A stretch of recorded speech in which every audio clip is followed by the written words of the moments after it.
the foreign exchange market, also known as Forex, or the FX market, is the world's most traded market, with turnover of $6.6 trillion per day.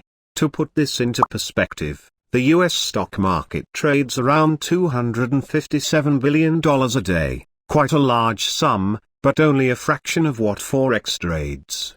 Forex is traded 24 hours a day, 5 days a week across by banks, institutions and individual traders worldwide. Unlike other financial markets, there is no centralized marketplace for Forex. Currencies trade over the counter in whatever market is open at that time. How FX trading works. Trading Forex involves the buying of one currency and simultaneous selling of another. In Forex, traders attempt to profit by buying and selling currencies by actively speculating on the direction currencies are likely to take in the future.